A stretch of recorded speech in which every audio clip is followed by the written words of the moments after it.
Hello வணக்கம். என் பேர் doctor Ravishankar. என்னோட சேனல் பேர் வந்து டாக்டர்ஸ் டு இன்வெஸ்ட். என்னோட சேனலின் நோக்கம் எல்லா டாக்டர்ஸையும் நல்ல சிறந்த முறையில் இன்வெஸ்ட் பண்ண வைக்கிறது. இன்று என்னோட டாபிக் என்னன்னா, tax structure is the architecture of your future அப்படின்றது தான் என்னோட டாபிக். என்ன சொல்ல வரேன்னா, நான் வந்து நம்ம பிராக்டிஸ் ஆரம்பிக்கிறோம். இனிஷியல் டைப் ஆஃப் பிராக்டிஸ்ல வந்து நம்ம வந்து ஃபர்ஸ்ட் 1 இயர் முடிச்சிட்டோம். டாக்ஸ் கட்டுறதுக்காக நம்ம ஆடிட்டரை பார்த்த உடனே நம்ம வந்து பிசினஸ் இன்கம் அப்படின்ற விஷயமே அப்புறம் தான் நம்மளுக்கு தெரிய வருது. இதுல 100 பேர்ல எத்தனை பேருக்கு வந்து எந்த ஸ்ட்ரக்சர் முறையில நம்மளுக்கு வந்து டாக்ஸ் கட்டிட்டு இருக்கோன்ற விஷயமே ஃபர்ஸ்ட் 5 இயர்ஸ்க்கு என்னென்ன யோசிக்கவே மாட்டோம். இதுல என்னன்னா, அந்த டைம்ல ஒரு சின்ன ட்ராப் நம்ம மாட்டிக்கிறோம். என்னன்னா, நம்ம வந்து 44 ADA அப்படின்னு சொல்லி ஒரு டாக்ஸ் ஸ்ட்ரக்சர் இருக்கு. அது என்னன்னா, பிசினஸ் பண்ற எல்லா டாக்டர்ஸ் வந்து நம்ம குறு தொழில் பண்றதுனால நம்ம வந்து 44 ADA முறையில 50% ஆஃப் அவர் டாக்ஸ் நம்ம சம்பாத்தியம் ப்ராஃபிட் வந்து செலவாயிடுது அப்படின்னு சொல்லி எழுதிடலாம் அப்படின்னு சொல்லி நம்ம ஆடிட்டர் சொல்றதுனால உடனே நம்ம உடன்பட்டோம். ஏன்னா நம்ம டாக்ஸை வந்து கம்மியா கட்டணும், செலவு கம்மியா காட்டணும் டாக்ஸ்ல அப்படின்ற மாதிரி நம்ம வந்து மூதாதையில இருந்து நம்ம பேரண்ட்ஸ்ல இருந்து எல்லாருமே நம்ம சொல்லி சொல்லி சொல்லி சொல்லி வளர்த்ததுனால நாம வந்து அந்த தப்பை அந்த நேரத்தில் பண்ணிட்டோம். நானும் அந்த தப்பை பண்ண போனேன். இனிஷியல் 3 இயர்ஸ் நான் அந்த தப்பை விட்டேன்.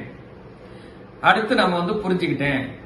இது என்னன்னா, இப்போ ஒரு உதாரணத்துக்கு சொல்றேன். ஒரு டாக்டருக்கு வந்து சேலரிடு இன்கம் தவிர மிச்சம் ஒரு 20 lakhs பெர் இயர் அல்லது 10 lakhs பெர் இயர் வந்து ப்ராஃபிட் வருதுன்னு வச்சுக்குவோம். பிசினஸ் இன்கம், அதாவது பிராக்டிஸ் இன்கம்ல 10 lakhs பெர் இயர் வந்து ப்ராஃபிட் வருது, அதாவது இன்கம் வருது அப்படின்னு வச்சுக்குவோம். இது இப்ப என்னன்னா, கவர்மெண்ட் என்ன ஒரு ப்ரொவிஷன் தந்திருக்குன்னா, 44 ADA சிறு குறு தொழில் பண்றவங்களுக்காக அவங்களுக்கு வந்து நிறைய செலவாகும் அப்படின்னு சொல்லி நம்ம வந்து அதனால 50% ஆஃப் யுவர் ப்ராஃபிட்டை வந்து செலவுல காட்டிக்கலாம் அப்படின்னு சொல்லுது. அது அப்படி சொல்லல. நீங்க செலவு அப்படின்னு உண்மையிலேயே ஆறத நீங்க கழிச்சுக்கோங்க அப்படின்னு தான் அதோட தத்துவ முறை. ஆனா நாம என்ன செஞ்சிட்டோம்னா, 50% எங்களுக்கு செலவாயிடுச்சு நம்ம எழுதியாச்சு. இது நம்மளுக்கு வந்து நம்ம வந்து ஒரு ஈஸி அவங்க ட்ராப் என்னன்னா, கவர்மெண்ட் என்ன நினைக்குதுன்னா, எப்படியாவது உங்களை டாக்ஸ் ஸ்ட்ரக்சர்ல கொண்டு வரணும்னு நினைக்குது. நாம என்ன நினைச்சோம், கவர்மெண்ட் கொடுத்த இந்த சலுகையை நம்ம யூஸ் பண்ணலாம்னு நினைச்சுக்கிட்டு 5 lakhs நம்ம வந்து நம்ம அதுல ஒரு 1 lakh தான் நம்ம செலவு பண்ணிருப்போம், அல்லது 1.5 lakhs தான் செலவு பண்ணிருப்போம்.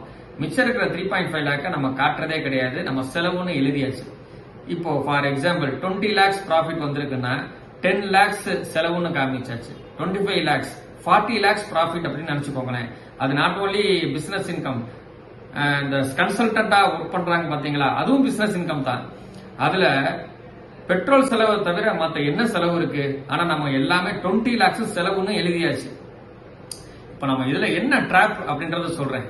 இந்த 20 lakhs நம்ம கையில இருந்திருந்தால், நாம வந்து அதை காம்பவுண்டிங்கா நம்ம வந்து நல்ல மியூச்சுவல் ஃபண்ட்ல இன்வெஸ்ட் பண்ணியிருந்தால், அது வந்து ஓவர் 20 இயர்ஸ் 30 இயர்ஸ் நம்ம பிராக்டிஸ் டைம் வந்து நம்ம 30 இயர்ஸ் ஏஜ்ல தான் ஆரம்பிக்கிறோம், அல்லது 35 சூப்பர் ஸ்பெஷாலிட்டி முடிக்கும் போது 35 to 38 வச்சுக்கோங்க.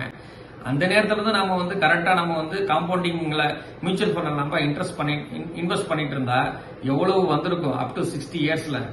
அதை காம்பவுண்ட் பண்ணி பார்த்தா நமக்கு டாக்ஸ் நம்ம ரிபேட் பண்ணோம் பாத்தீங்களா, அந்த ரிபேட்டை விட ரொம்ப காசு அதிகமா நம்ம வந்து நிறைய மணியை வந்து அக்குமுலேட் பண்ணிருக்கான். அட் 60 இயர்ஸ் ஆஃப் ஏஜ் ஒரு பிக்கஸ்ட் கார்பஸை உருவாக்கி இருக்கலாம். அது வேற இல்லாம நாம என்ன பண்ணிட்டோம், அந்த மணியை வந்து ஏற்கனவே ஒயிட்டா சம்பாதிச்ச அந்த மணியை நம்மளுக்கே தெரியாம அதை வந்து நம்ம வந்து பிளாக்கா மாத்திட்டோம். அந்த மணி என்ன ஆகுது, ட்ராப் மணி, பிளாக் மணி ட்ராப் அப்படின்றதுல வந்து நம்ம வந்து ஃபுல்லா ரியல் எஸ்டேட்ல போய் ட்ராப் பண்ணிட்டோம். அதை போய் நம்ம வச்சுட்டோம் ரியல் எஸ்டேட்ல அல்லது கோல்டுல போய் வச்சுட்டோம். அந்த மணி எவ்வளவு க்ரோ ஆகும், 6 to 7% தான் ஆகும். அந்த மணியை என்னைக்காவது ஒரு நாள் நம்மளுக்கு தெரிஞ்சு நம்ம அதை எடுக்கணும்னு நினைச்சா அந்த மணியை அந்த பிளாக் ஒயிட்டா மாத்த முடியுமா? முடியவே முடியாது. அதுவும் அகைன் அதை பிளாக்ல தான் கொண்டு போக முடியும்.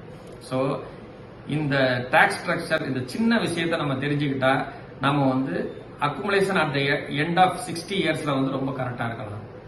சோ உங்களை இப்போவாவது நம்ம வந்து டாக்ஸ் ஸ்ட்ரக்சர் எந்த டாக்ஸ் ஸ்ட்ரக்சர்ல நீங்க இருக்கீங்கன்றத நீங்க நல்லா பாத்துக்கோங்க. உங்களோட அக்கௌண்ட் ஸ்டேட்மெண்ட்டை, இன்கம் டாக்ஸ் ஸ்டேட்மெண்ட்டை எடுத்து பாருங்க. 44 ADA இருந்தா அதை தயவு செய்து மாத்தி அதை வந்து நார்மல் டாக்ஸ், பர்சனல் டாக்ஸுக்குள்ள கொண்டு வாங்க. either ஓல்டு டாக்ஸ் ரெஜிம் அல்லது நியூ டாக்ஸ் ரெஜிம் எதுல வேணாலும் கொண்டு வரலாம். ஆனா நிச்சயமா டாக்ஸ் கட்டிட்டு பர்சனல் டாக்ஸ் கரெக்டா கட்டிட்டு உள்ள வந்தாதான் நம்மளுக்கு வந்து நம்ம நல்லா இன்வெஸ்ட் பண்ண முடியும். இன்வெஸ்ட் பண்ணாதான் நம்ம வந்து கார்பஸை நல்லா ஜென்ரேட் பண்ண முடியும். நீங்க எங்களோட சேனல்ல நல்லா இன்டராக்ட் பண்ணுங்க. நீங்க வந்து வாட்ஸ்அப் நம்பர் தர்றேன், டெலிகிராம் நம்பர் தர்றேன். நீங்க வந்து எங்களோட இந்த சேனலை மற்றவங்களுக்கு ஷேர் பண்ணுங்க, ஃப்ரெண்ட்ஸுகளோட டிஸ்கஸ் பண்ணுங்க. தேங்க்யூ.